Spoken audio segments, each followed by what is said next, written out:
This program is made possible by generous gifts from partners and viewers like you in this area.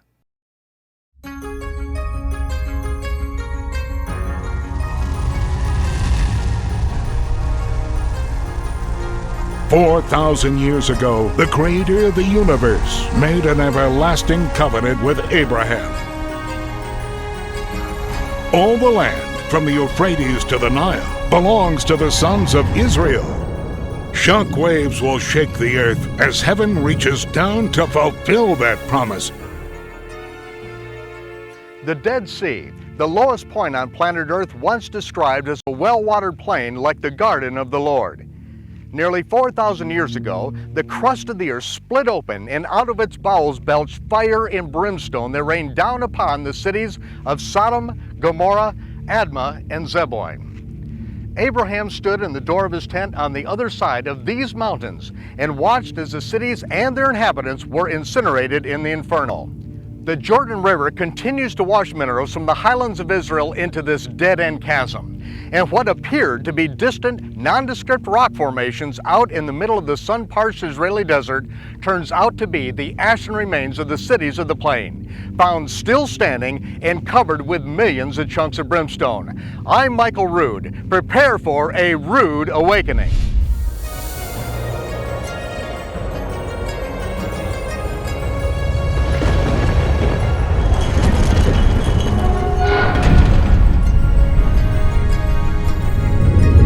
Prepare for A Rood Awakening.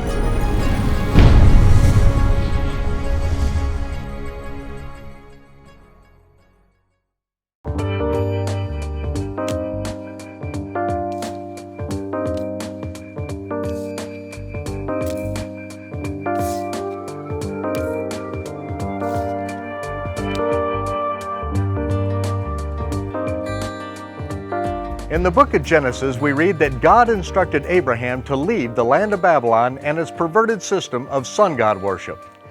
The Almighty had already confused the languages and scattered the inhabitants of Babylon to slow down the development of Nimrod's political, economic, and religious world government system.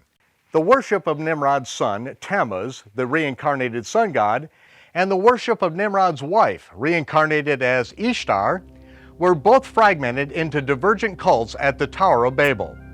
For thousands of years, religiously motivated military campaigns kept these once unified peoples from joining forces to rebuild the one world government that Nimrod had begun. Raised in the land of Shinar, Abraham was instructed to leave Babylon behind, crossing over the Euphrates River into a land that God would give his descendants. Abraham became the first Hebrew meaning to cross over, when he crossed over the Euphrates, leaving Babylonian paganism far behind. The Hebrew scriptures from Genesis to Revelation clearly define God's intention to purge pagan sun god worship from the land promised Abraham and then from the entire earth. The Creator has determined the purpose of life, and he states emphatically how he does and does not wish to be worshiped. Abraham was 75 years old when he left Babylon, bringing his nephew Lot and their families with him. Upon entering the land, Lot joined himself to a prosperous culture that had developed on this then fertile plain. Lot took up residence in the city of Sodom. The prophet Ezekiel said that the sin of Sodom was pride, fullness of bread, and abundance of idleness. She did not strengthen the hand of the poor and needy. They were haughty and committed abominations. Sorry for this rude interruption, but if you want to know how to get on the bad side of the Almighty, search the scriptures for what God calls an abomination. The word abomination is translated from the harshest words in the Hebrew language, toavah and sheketz, and they mean perverted, disgusting, repulsive, sick, putrid, vile. You get the picture. Their self-indulgent lifestyle led to a perversion named after the city, sodomy, commonly known today as homosexuality. Abraham was forewarned that the sin of Sodom might have reached the point that divine intervention was required. Two angels who appeared as men left Abraham's tent to see what was transpiring in the city of Sodom. Upon arrival, the angels were welcomed into the home of Lot. But an aroused group of homosexual men demanded that Lot send these strangers out to them so that they could rape them. Lot refused, so they attacked him on his front porch. The angels pulled Lot to safety inside the house and smote the entire mob with blindness. The scriptures record that they wore themselves out as they groped the house looking for the door. At sunrise, the angels took Lot, his wife, and 2 daughters by the hands, dragging them away from the city. Soon, fire and brimstone rained down from heaven, turning the city into a raging inferno. That is when some scientists believe that the 3,000-mile Great Rift Valley was formed, when the earth's crust fractured and belched fire and brimstone into the heavens. As the brimstone showered down upon the cities, Abraham saw the smoke of Sodom rise up in the distance. But until the smoke cleared, Abraham had no idea that Lot was saved from destruction.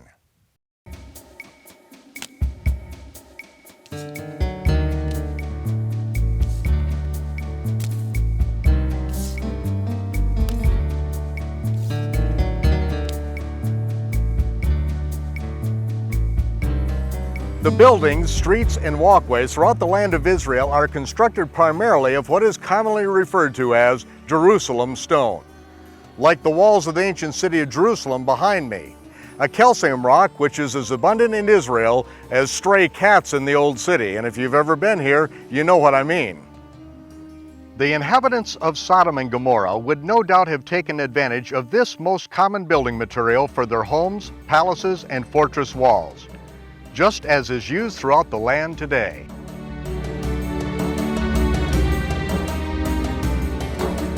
Archaeologists contribute Sodom and Gomorrah's overt wealth to the flourishing vegetation and the commercial value of the asphalt pits found in this once lush valley.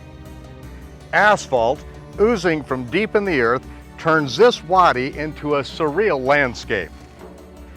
The builders of the cities on this plain had access to an unlimited supply of asphalt with which to cement their buildings into indestructible fortresses.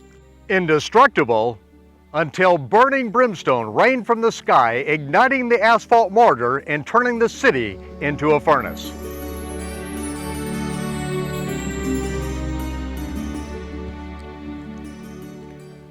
Calcium plus sulfur plus fire yields gypsum ash, and that is exactly what remains of these cities. These structures appear as rock formations from a distance, but those who venture out into this deserted, lion-prowled wasteland soon find their trek to become laborious as they sink ankle-deep in this gypsum ash. When this ash is subjected to flame, it does not even change color. It has already been completely consumed.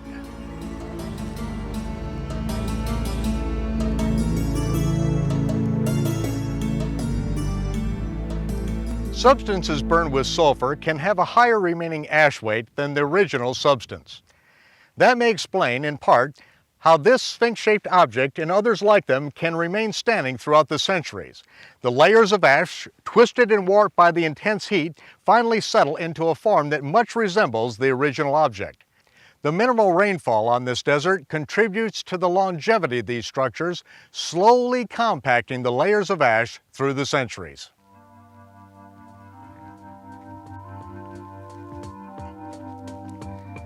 A 90-degree angle rarely occurs in nature, a phenomenon that we diligently search for when looking for a man-made artifact. And on this plateau, we observe 2 identical elongated pyramids, which highlight the grand entry into the temple site here at Gomorrah. They are identical in length, width, height, and angle of incline, an impossible combination for a naturally occurring rock formation. The entire area surrounding Gomorrah is rock. These are the mountains of Judea, and we are standing on the remains of Herod's mountain fortress of Masada. At its base are the stone-cordoned encampments of the Roman army that besieged the Jewish zealots who were barricaded on this mountain after the destruction of Jerusalem in 70 of the Common Era.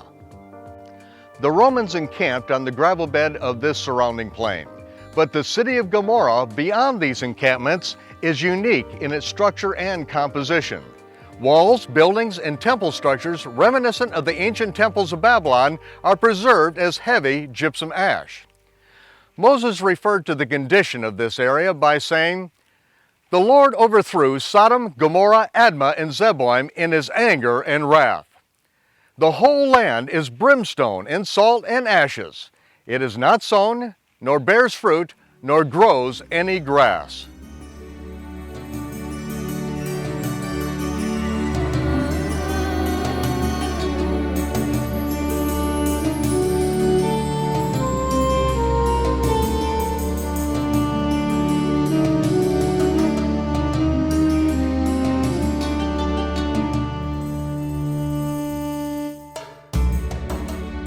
Desert gazelle scrap a meager menu from the stubble that grows from the bottom of the wadis, dry riverbeds that are occasionally flooded by rainwater cascading from the Judean mountains. The gazelles scour the wadis in search of vegetation, but occasionally paw the ash on the plateaus to find a nutritious treat.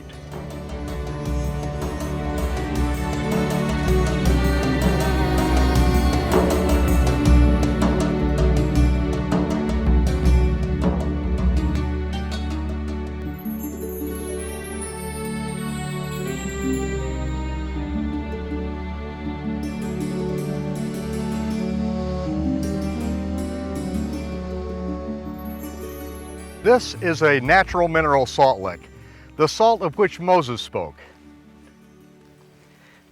Mineral salts from the bodies of the incinerated citizens of Sodom and Gomorrah continue to leach to the surface even after 4,000 years.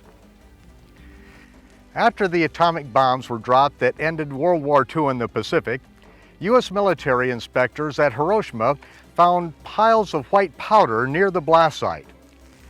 Analysis proved the powder to be the mineral salts of the incinerated individuals who were vaporized in the fireball. All that was left was a pile of salt. That discovery and the salt licks of Sodom and Gomorrah may answer the question, what became of Lot's wife? The scriptures indicate she turned back to the doomed city and became not a literal pillar, but in the Hebrew, a memorial of salt. All that's left of her and the entire population is the mineral salts which the desert gazelle now eat.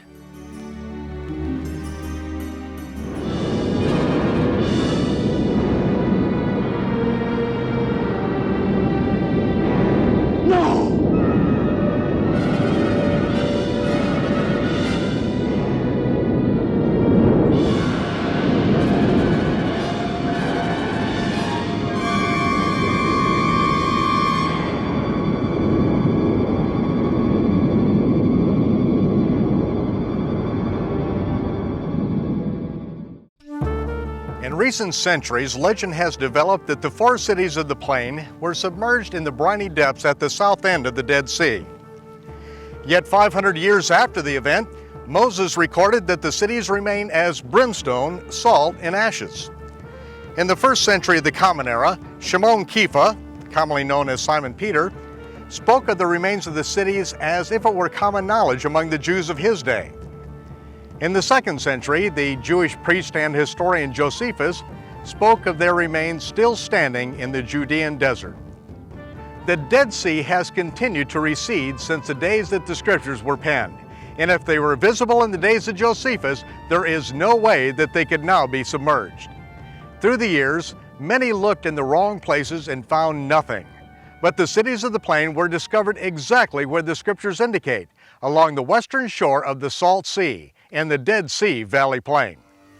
In the book of Genesis, we read, "Before the Lord destroyed Sodom and Gomorrah, Lot beheld all the plain of Jordan, that it was well watered everywhere, even as the garden of the Lord."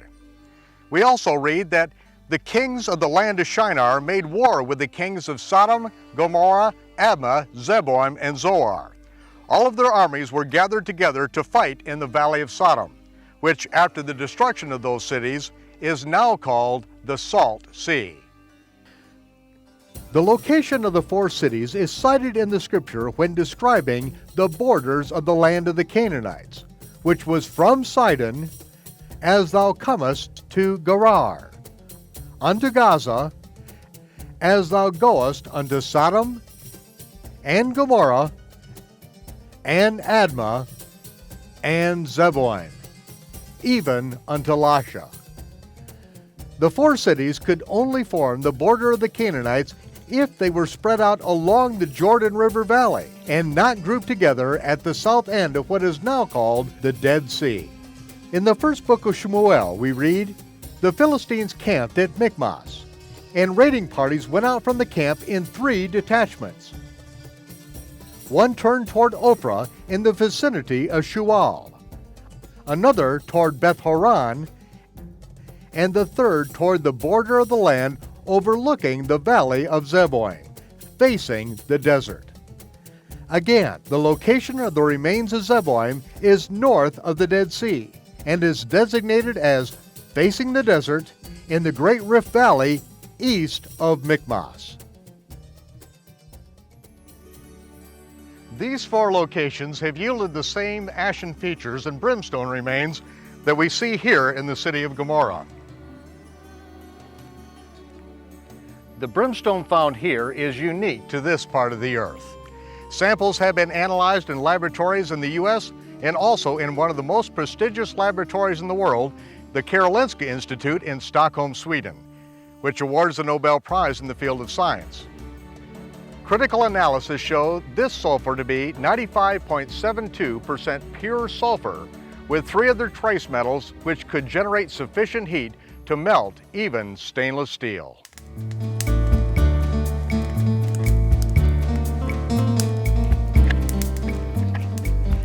Several years ago, I spent an entire week camped out under the stars here in the city of Gomorrah. I'd heard that an archaeologist in the early 1800s had found this site and reported its location. In 1989, another archaeologist stumbled onto this site while working in the area. When I was introduced to the evidence, I was compelled to make a journey to this desert. Trudging my way through the ash by the light of the full moon, I crested an ashen incline onto this moonlit plateau.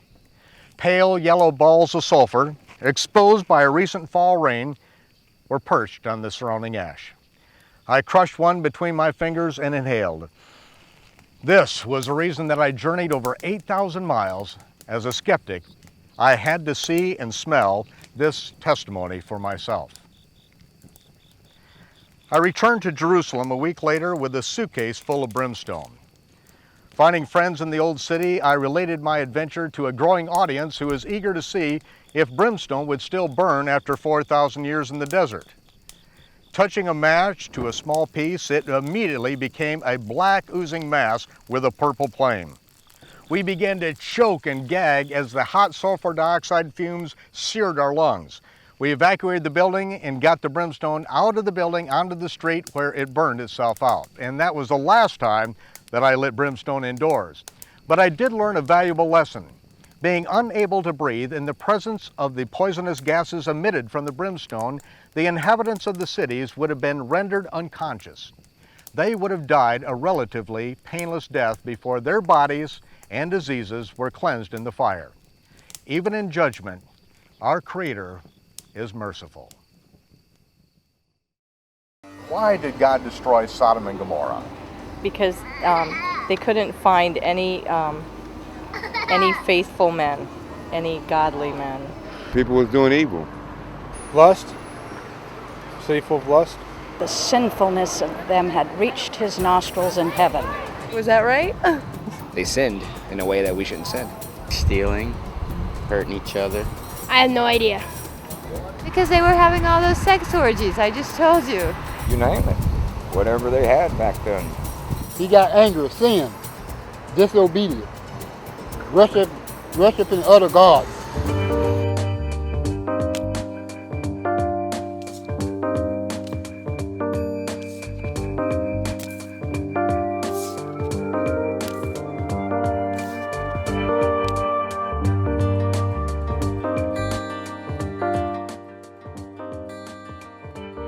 I find fascinating parallels in the history of Sodom and Gomorrah and that of our current culture, especially in the United States. The document, which has become commonly known in America as the Declaration of Independence, recognizes that the Creator has endowed every human being with absolute rights that no civil or religious entity has the right to alienate from the individual. The public school system in the United States was originally established to teach children how to read the Bible so that they could never be stripped of their God-given rights. For the past several generations, however, the Department of Re-Education in Washington, D.C. has forced the once independent schools to teach that life is just the result of millions of years of aberrant chance mutations in a purely mechanical universe, and there is no creator. The nice sterile term for this is evolution. But if there is no creator, then there are no creator-given rights upon which our republic was founded. Without God-given rights, we are left with only government-given rights. And what the government giveth, the government taketh away. If there is no creator, we have neither God-given rights nor God-given responsibilities. There is no right or wrong. And we, like all animals, are reduced to survival of the fittest. And if it feels good, do it.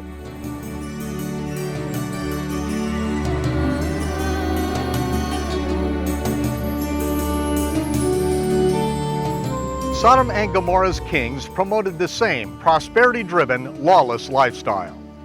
In Shimon Kefa's second letter to the followers of Yahshua of Nazareth, known by many today as Jesus, Kefa writes, God condemned the cities of Sodom and Gomorrah and turned them into ashes, making them an ensample to those that live ungodly lives. Rudimentary explanation.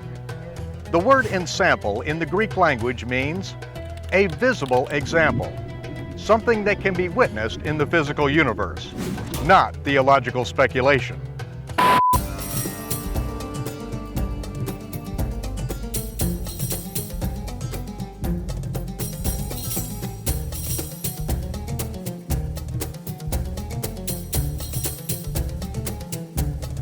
Just as surely as the Almighty does not rain fire and brimstone down on every generation or city in which there's gross wickedness, He has left a testimony in the earth for these last days. God is the righteous judge, and if you decide to live an ungodly life, your judgment is just as sure as the judgment of Sodom and Gomorrah. The remains of Sodom and Gomorrah are also a testimony to the righteous. Lot remained righteous in the midst of a sick, twisted, and perverse world. God delivered the righteous in the day of His judgment then, and He will deliver the just as He shakes the earth in these last days.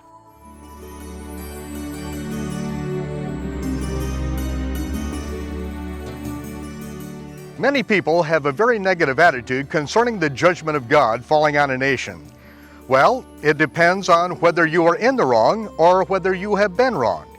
When one gets his day in court and righteous judgment is handed down from the bench, those who have been wronged celebrate.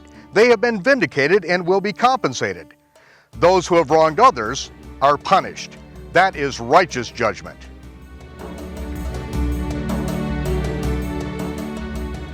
God's judgment on Sodom brought relief to those who were shackled in dungeons until they were abused to death. It ended the rape and murder of other men who had entered into the city expecting to conduct business and then return to their wives and children, only to be defiled mercilessly before being bludgeoned to death. It ended child pornography and sex slave markets. It ended kidnapping and prostitution rings. It ended the murder of babies conceived in the free sex atmosphere of Sodom's singles bars, church dating clubs, and the private studies of lawless clergy. Perhaps it ended the first syphilis and AIDS epidemics that would have wiped out the world before the age of modern medicine.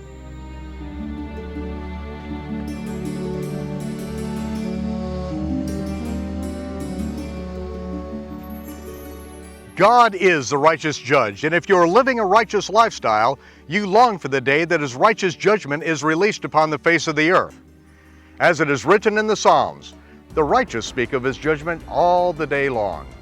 But as I say, His judgment is not pleasant table conversation in the house of the wicked. As Shimon Kefa said, even though we do not see God's hand of judgment overtly revealed against the wicked, do not deceive yourself into thinking that the Almighty is slack concerning His promise of judgment. He is not.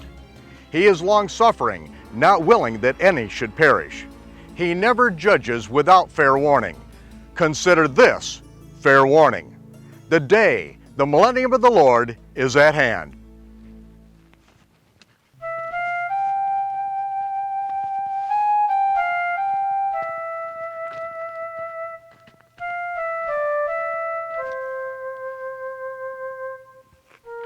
Just as Kepha prophesied, the remains of the cities of Sodom and Gomorrah stand as an ensample, a visible witness in the last days. A witness that the Hebrew Scriptures are an accurate historical record of the land and people of which they speak. The ashen remains of those cities are a testimony to those who decide to live an ungodly life. They remind us that the judge, though long-suffering, will render a swift and terrible verdict to those who disobey His commandments and do their own thing.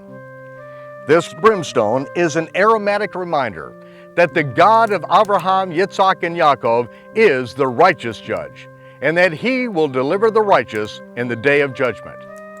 I'm Michael Rood. Join us again next time for A Rood Awakening, and I'll see you when the smoke clears.